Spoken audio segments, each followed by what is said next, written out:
Good morning. My name is Jan Shea, and on behalf of First Unitarian Church of Wilmington, Delaware, I welcome you to our online worship service. If you're joining us for the first time today, we thank you for being here. You can find out more about us on our website, firstuuwilm.org. First Unitarian Church is a welcoming congregation.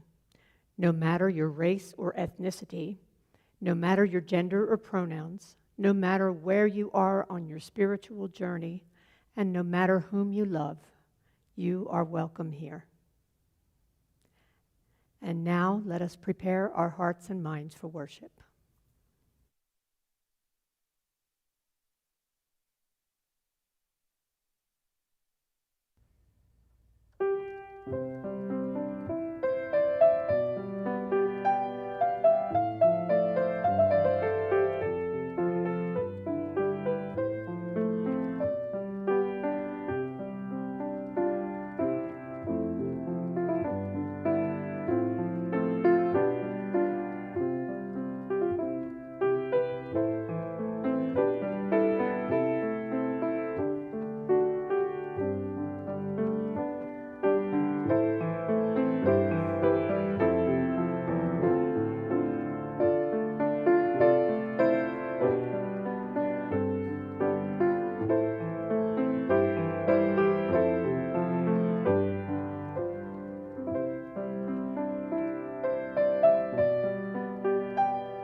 Good morning. It's so good to be together, and I am glad to be with you on this, my first Sunday as your minister. I'm gathering us together with these words. Something calls within us. May we pause, may we notice, may we hear the whispers and cries of our own hearts. Something calls among us. May we pause, may we notice, may we hear the longings and the aspirations of those near us, and those in our wider world who crave our compassionate response. We gather in worship so that we might know regularly the stillness that opens our hearts, the music that stirs our souls, the words that open us to wider perspectives and braver action. We gather in worship to remember that in these precious days that we have, we are made for response. In this spirit, come, let us gather to worship once again.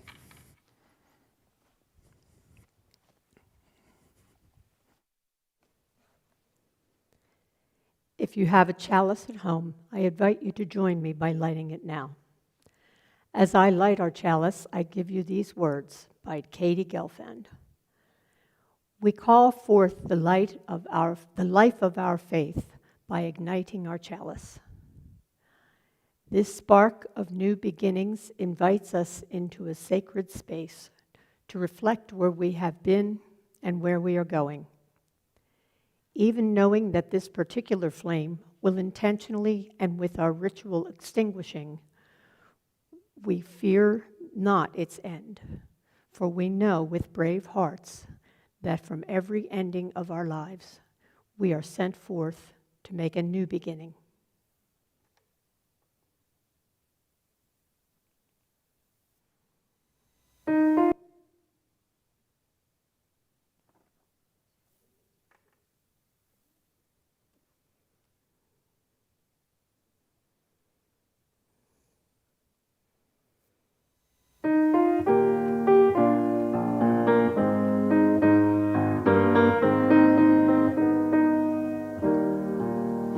When our heart is in a holy place, when our heart is in a holy place, we are blessed with love and amazing grace. When our heart is in a holy place, when we trust the wisdom in each of us, every color, every creed and kind, and we see our faces in each other's eyes, then our heart is in a holy place.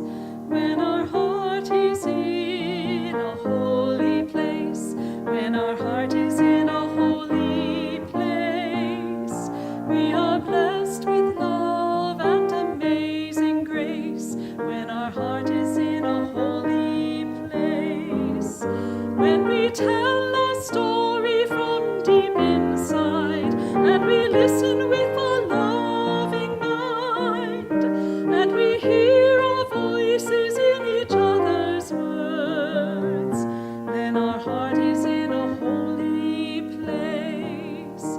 When our heart is in a holy place, when our heart is in a holy place, we are blessed with love and amazing grace. When our heart is in a holy place, when we share the silence of a sacred space, and with God our heart stirs within, and we feel the power of each other's faith, then our heart is in a holy place. When our heart is in a holy place, when our heart is in a holy place, we are blessed with love and amazing grace. When our heart is in a holy place, when our heart is in a holy place.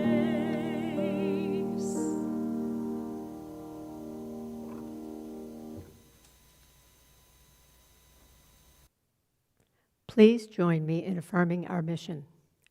First Unitarian Church of Wilmington is a beloved community that nourishes minds and spirits, fights injustice, and transforms the world through loving action.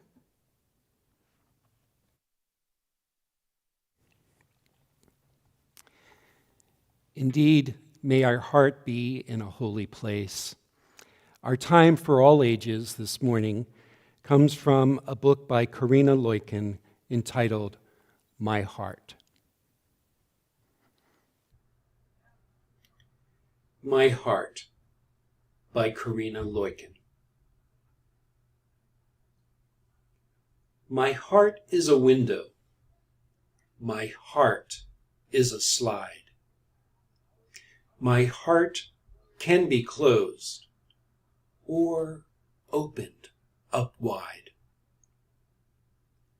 Some days it is a puddle. Some days it is a stain. Some days it is cloudy and heavy with rain. Some days it is tiny, but tiny can grow and grow and grow. There are days it is a fence between me and the world. Some days it is a whisper that can barely be heard. There are days it is broken, but broken can mend. And a heart that is closed can still open again. My heart is a shadow, a light, and a guide. Closed or open, I get to decide.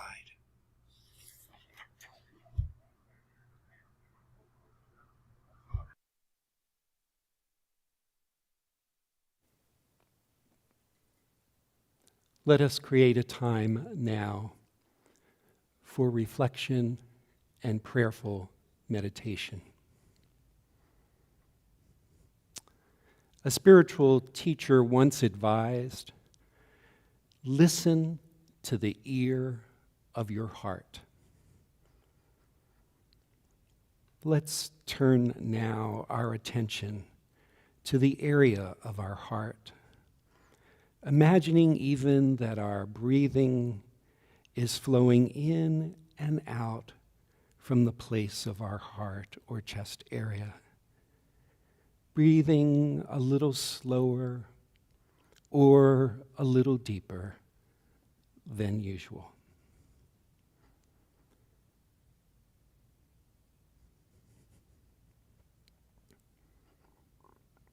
Gently ask yourself, what am I holding in my own heart today?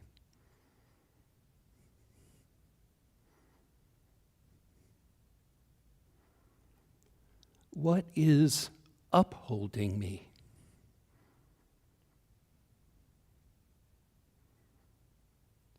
What is weighing me down?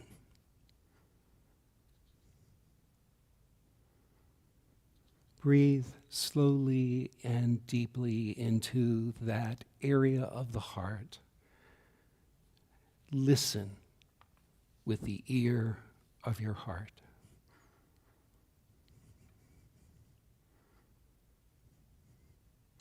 We also carry concerns for ourselves, our loved ones, and those in the world who are especially suffering or struggling at this time.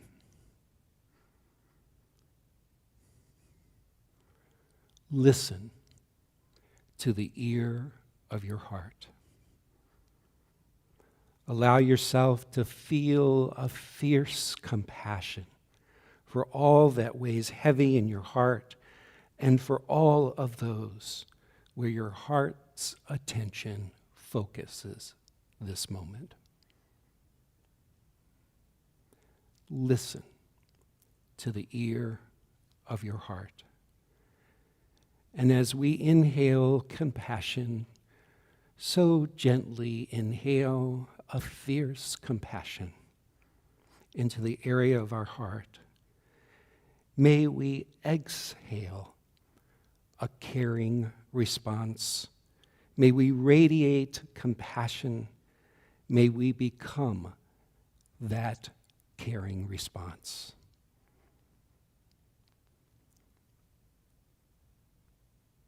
We pause now for a time of shared silence.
I invite you now to take a moment to reflect on the names of those who may need the caring and compassion of our community, and to say those names aloud, type them in the chat box, or hold them in your heart at this time.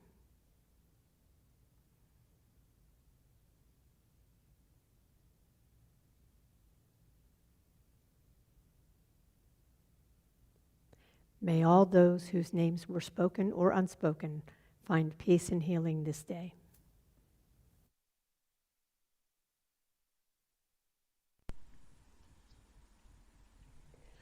Listen to the song in your heart.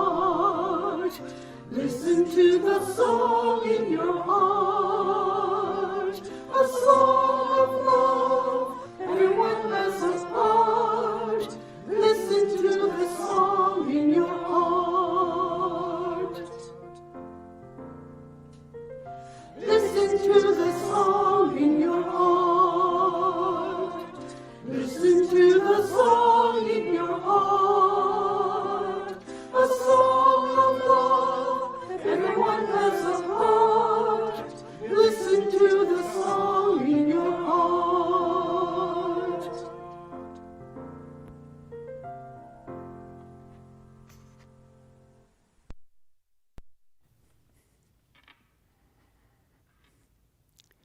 This morning's reading comes from one of my favorite singers and songwriters, Carrie Newcomer. It's entitled At Any Time, and it's from her blog, A Speed of Soul. She writes, "When my daughter was about 5 years old, we went for a walk at a local nature preserve. There was a gentle switchback trail that led to the top of a ridge that looked out over a green valley. It was autumn, and the air was dry. The leaves had changed colors and were just beginning to drift down to the forest floor. I remember I was a bit preoccupied that day. My little girl chattered in a running commentary about the trail and the bugs and tying her shoes and what she'd had for breakfast. And suddenly, midway up the trail, she stopped. And with great knowing said, 'Mommy, stop, listen.' We stopped and stood there together in the autumn light, listening to the sounds a forest makes, whether we are listening or not. She breathed in true wide-eyed wonder. 'Listen,' she said, 'there are angels whispering.' I stopped, and I too heard the creak of shifting trees, the rustle of the leaves above and around me. I heard the trilling of birds and crickets. She looked at me with such earnestness. 'Do you hear them?' I nodded and said, 'Yes, honey, I do.' We stood there for a very long time, at least for a 5-year-old, listening and holding hands. I remember that moment often. It comes to me when I walk switchback trails or hear the leaves rustling, or when I catch myself and come back from being overly preoccupied. The Shakers used to make simple and elegant chairs. They were built to be useful, but lovingly crafted with the assumption that at any time, an angel might decide to sit and take a rest there. I like the thought that some wondrous or luminous thing might come and visit when we least expect. There's something that drifts along on its own wings in its own eternal time. I sense it when the wind rustles the leaves, and sometimes I give a little nod when I walk by an empty chair.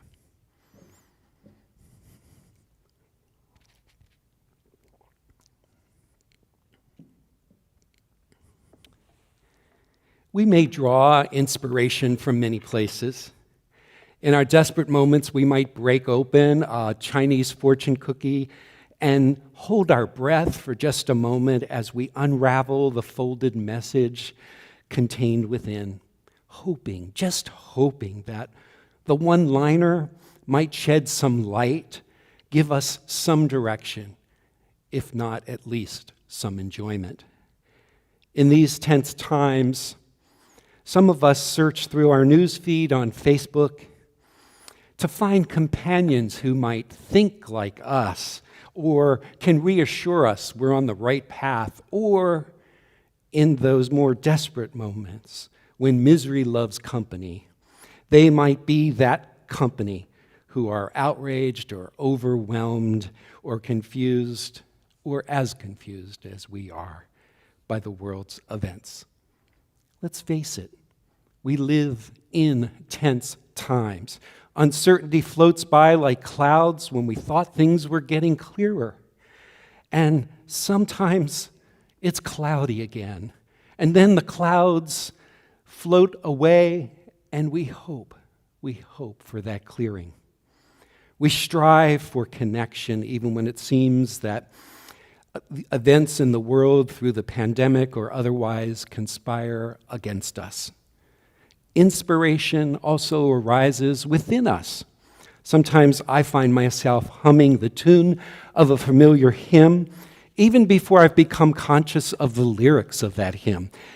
Has this ever happened to you? It happened to me this week. I found myself first humming the melody and then eventually singing to myself the words of this hymn by Shelley Jackson Denham. We laugh, we cry, we live, we die, we dance, we sing our song. We need to feel there's something here to which we can belong. We need to feel the freedom just to have some time alone, but most of all, we need close friends we can call our very own. And we believe in life and in the strength of love, and we have found a need to be together. In these times in which we're living, indeed, we can't help but feeling the whole range of emotions. We laugh, we cry, sometimes within the same 15 minutes. I think of parents who are preparing to send their children to schools this week who may feel both relief and caution. I think of those who are being encouraged to go back to their offices who may be both looking forward to it and dreading it. Those who have been riding the seesaw of moratoriums, of eviction notices over this summer, feeling despair and hope, hope and despair. Or those who are in continuing care communities who find themselves once more on lockdown because of COVID. Yes, we laugh, we cry, we live. I think of all of us here who have given up everything else that we could have chosen to do this Sunday morning, but you're here. And yet one more live streamed service. I know that some of you don't have your shoes on. I know that some of you are still in your pajamas, and I know that some of you are getting up right now to refill your next coffee cup. Yet you're here, whether you're here live or listening to the recording. I'm so glad that you are here. And this is why that last line in that hymn just sang so clearly through me and within me. And we believe in life and in the strength of love, and we have found a need to be together. Sure, I would have loved that my first sermon with you would be in a room where we could all, or most of all of us, could be together. That day will probably arrive. I crave some tangible presence now and then, but each of us will choose as we move towards a multiple platform to be online or in person, whatever our care for ourselves includes. But I have to make a confession. I've always been a little restless, since before I was born. You see, I was a premature baby. I could hardly sit still then, and I don't think it's changed much since then. That's why I'm glad that this particular inspiration found me. On my second day at First Unitarian Church, I drove up to the church offices. I got out of the car, and just then a band of students from the Educational Enrichment Center were lined up walking, and then they came to the edge of a driveway. There must have been about 10 children and 2 teachers, and one teacher in her teacher-like voice said, "Now, class, what do we do when we come to an intersection?" There was some random responses given that I couldn't quite hear, but I was mesmerized by the scene. The teacher then stated clearly and loudly and forthrightly, I'm sure to reinforce a lesson that had just been given, "What's the first thing we do?" "Stop," she blurted out to try to reinforce her lesson. "And then what do we do?" "Look," she said, amplifying some of the voices of the young students. And then finally she asserted, "Listen." So, what do we do, class, when we come to an intersection? You can imagine the chorus of students saying, "Stop, look, listen." As I proceeded to the office door, I was smiling. This was an unexpected source of revelation for me. These words were like stones thrown in a still pond, and they resonated with me for quite a while. Stop, look, listen. I soon realized they were not just a revelation for me, but for many of us as well. You see, we all encounter so many intersections in our lives, sometimes when we are wanting to literally or metaphorically get from here to there. It's helpful to remind ourselves to stop, to look, to listen. Sometimes we can't just proceed automatically as we always have, even if we wanted to, because something has shifted within us or around us, and we need to pause. We need to attend, and we need to discern some deeper wisdom before we proceed. It is in these moments, I believe, that we stand on a holy threshold that delineates what has been from what is next, or what could be. Now, we each have our own pace. You know yourself. Some of us linger in these in-between times. Some of us linger at these intersection moments in our own lives. Others of us launch ourselves in these in-between times, in these intersections. The writer E.B. White, I believe, defines the predicament that many of us find ourselves in every day. See if you resonate with what he wrote. I arise in the morning torn between a desire to improve or save the world and a desire to enjoy or savor the world. And then he concludes, this makes it hard to plan the day. For me, it's not one of those either-or dilemmas. We all know the world needs saving, and occasionally we come to realize that the world needs savoring as well. So this revelatory lesson from this unexpected source on that summer day from a band of preschool children, stop, look, and listen, made me realize that each is a spiritual and a human discipline that requires continued practice and honing. If we're really to savor the world and really to save it, we must learn to stop, look, and listen. Let's take them one at a time, each of these disciplines. First, stop. Do you ever feel that your life is a run-on sentence with no commas and no period? Unless for one reason or another we have to come to a complete stop, probably the closest most of us can ever come to stopping is pausing. Several of the world's religious traditions incorporate pausing into their daily routine. When I was facilitating a training for modern Orthodox rabbis, we had to incorporate 2 times of prayer for them that was part of their daily practice, each scattered to some place in the room or some place at the conference center to recite those ancient prayers that they had recited again and again each day. When I taught a course where Muslims were present, we incorporated their practice of praying 5 times a day into our noon and our afternoon sessions. When I've attended Christian retreat centers, the praying of the hours occurs when the bells ring at a predetermined hour to create this intentional pause, a time for reflection before moving on. Buddhist or mindfulness practitioners of mindfulness find ways to signal to themselves mindful pauses, whether it's walking through a doorway or moving from one activity to another, or for many, a little bell that rings on their smartphone to remind them to take a pause.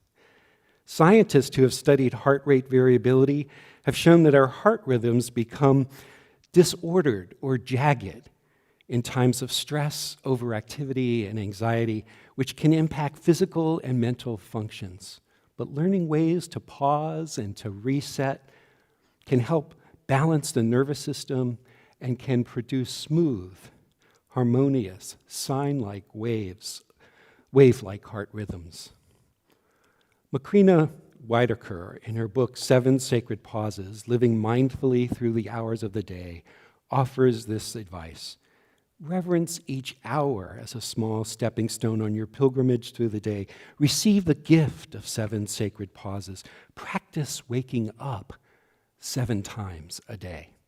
Now, while some of us may want to dismiss these timeless Jewish, Muslim, Christian, Buddhist practices as too spiritual, or the science of heart rate variability as too esoteric, I sense that there is something that is really essentially human about these conscious reset times during the day. I want to highlight in particular Whitaker's phrase, practice waking up 7 times a day. I want to propose that this might be the most practical, radical, and perhaps revolutionary thing that any one of us could do. Think about it. In order to savor and to save the world, we had first to be able to pause routinely and regularly so that we continue to practice waking up to what's happening in this world that we share, that we inhabit. Waking up to injustices and sufferings that we might be inclined to sleep through, or waking up or not hitting the snooze alarm on those things that alarm us, but being consciously aware that our care, our compassion for the world matters, and we must be awake in order to respond. During this pandemic, we've all had to pause, to shift, whether we liked it or not. It was easier for some of us than others.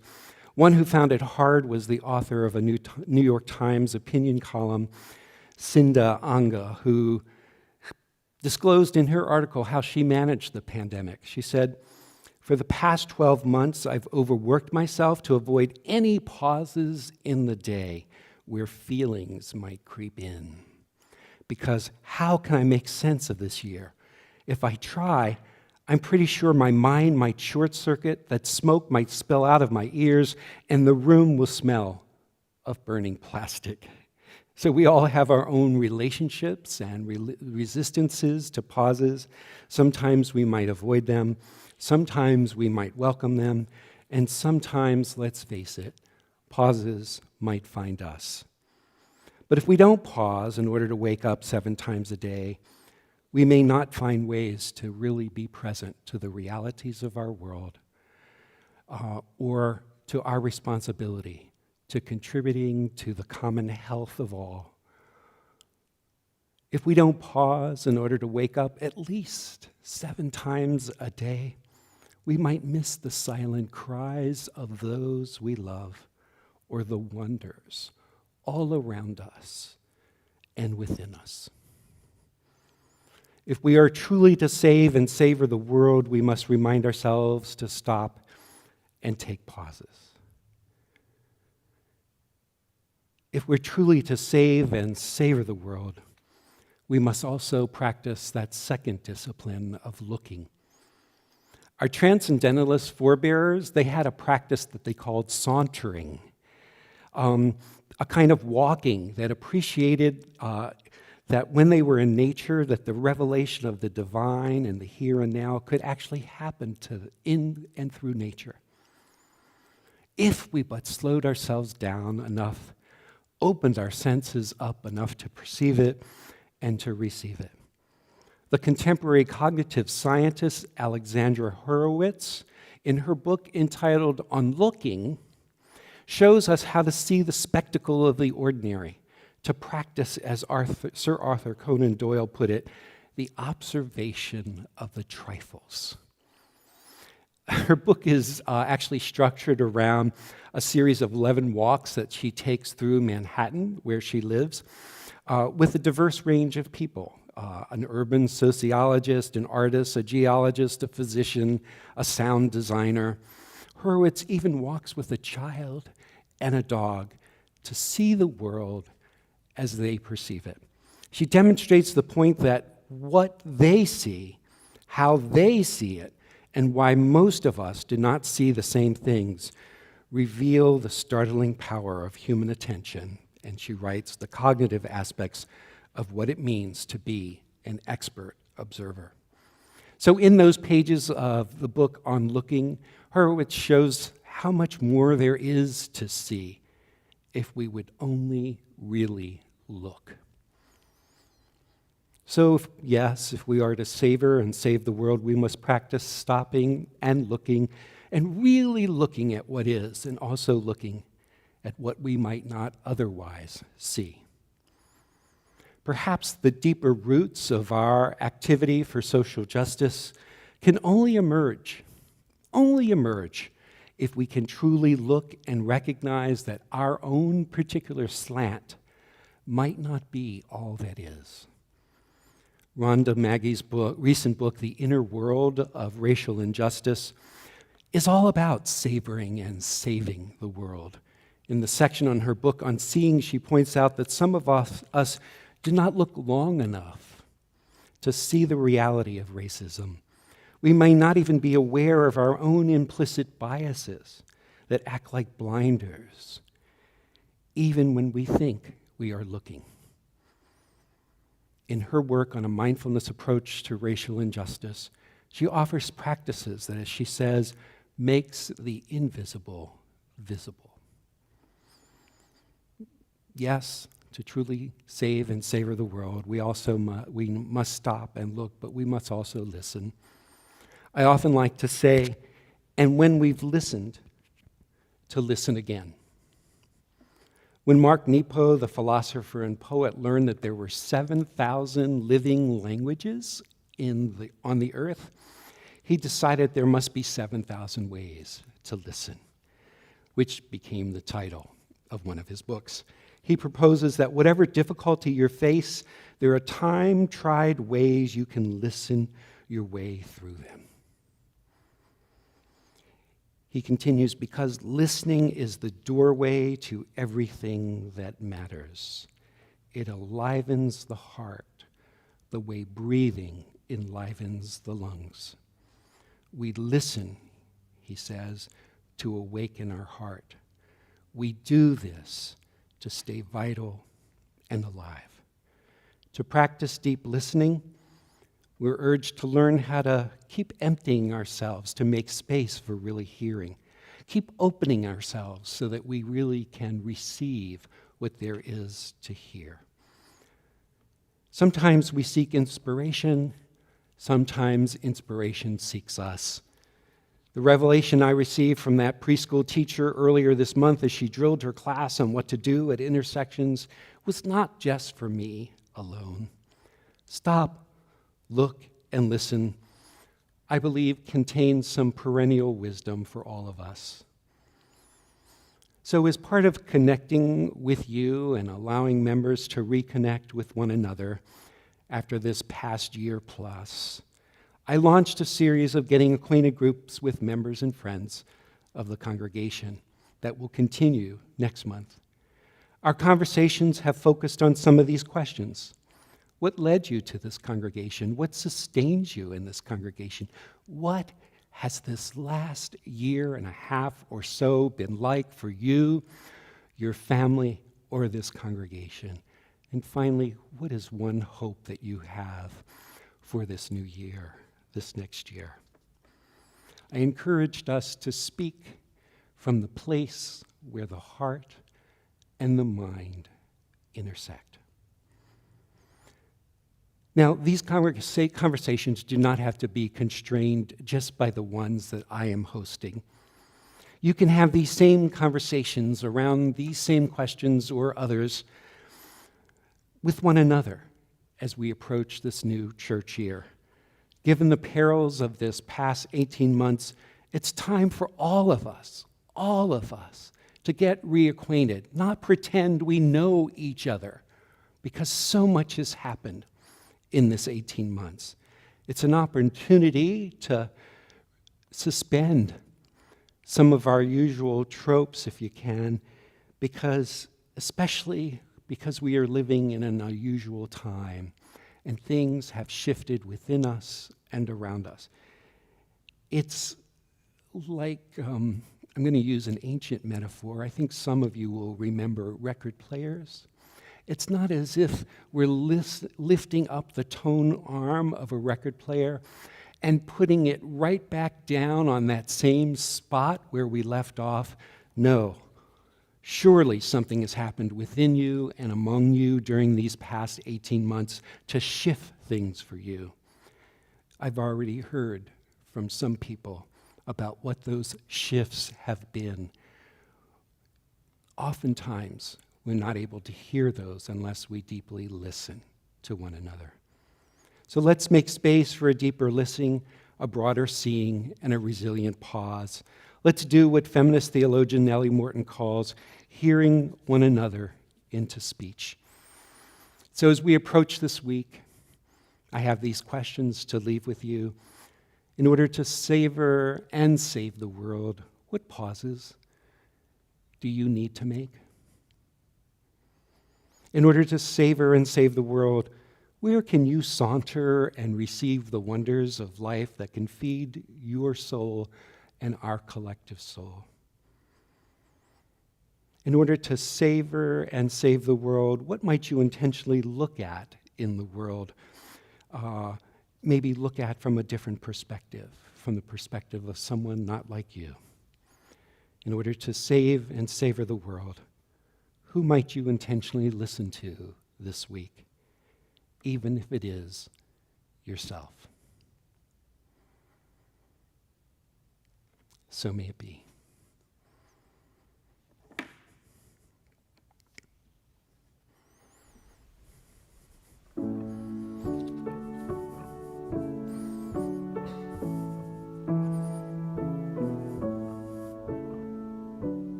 What is this life if full of care? We have no time to stand and stare, no time to stand beneath the boughs and stare as long as sheep or cows. No time to see when woods we pass, where squirrels hide their nuts in grass. No time to see in broad daylight streams full of stars like stars at night. No time to turn at beauty's glance and watch her feet how they can dance. Oh, poor life this, if full of care. We have no time to stand and stare.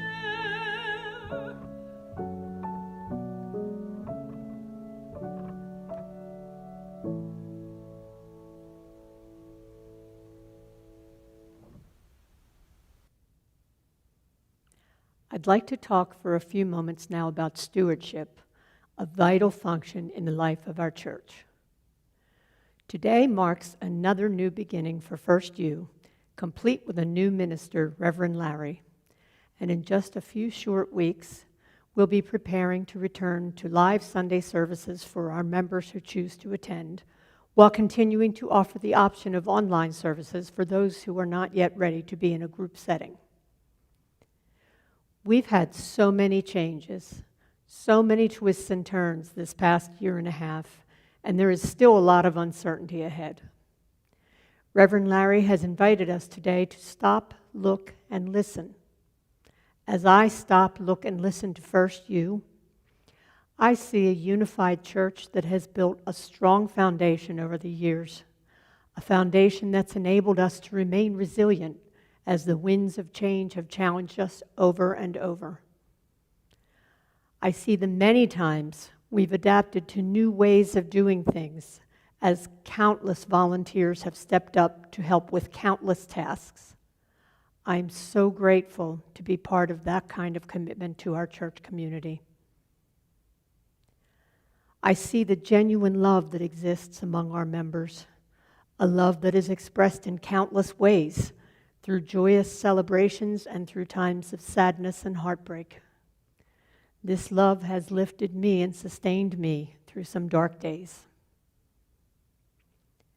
I see the many chances I've had to get to know more members through our monthly online coffee hours and breakout room chats, leaving me feeling more connected and less lonely during the long period of pandemic isolation. I see all the opportunities to grow that First U has given me as I've continued to learn new skills as a worship associate and as a choir member as a result of our transition to online services.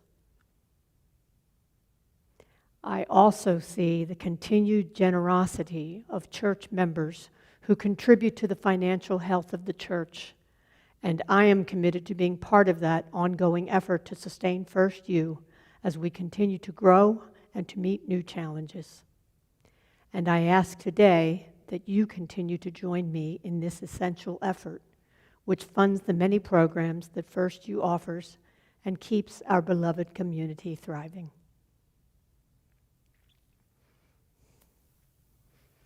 There are 3 ways you can give to First U.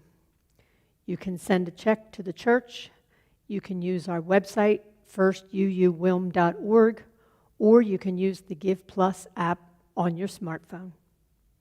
Thank you for your support.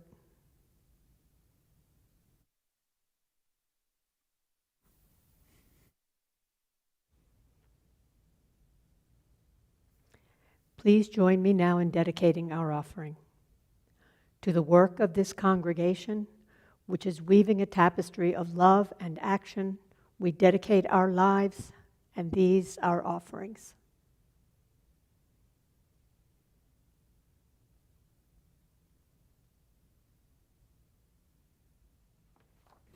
Keep your heart wide open, though the waves wanna push you around. You've got to keep your heart wide open till your faith brings you back to solid ground. I'm gonna keep your heart. I'm gonna keep wide open. I'm gonna keep my heart wide open. Though the waves want to push around, though the waves want to push me around, I'm gonna keep your heart. I'm gonna keep wide open. I'm gonna keep my heart wide open until my faith brings me back to solid ground. Until my faith brings me back to solid ground. I'm gonna keep your heart. I'm gonna keep wide open. I'm gonna keep my heart wide open. Though the waves want to push around, though the waves want to push me around, I'm gonna keep your heart. I'm gonna keep wide open. I'm gonna keep my heart wide open until my faith brings me back to solid ground. Until my faith brings me back to solid ground.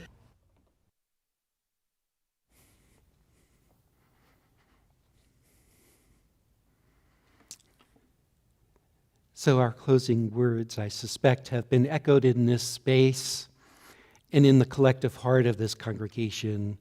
They are from the former beloved minister of this congregation, Reverend Robert Doss. For all who see God, may God go with you. For all who embrace life, may life return your affection. For all who see a right path, may a way be found, and the courage to take it step by step.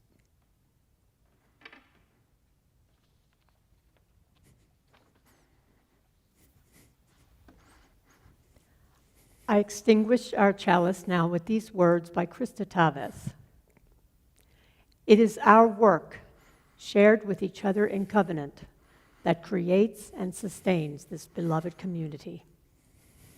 We extinguish this chalice, but its light lives on in the directions we have chosen today. The light of this faith lives on in us, together, in our hearts, minds, bodies, and spirits. Amen and blessed be.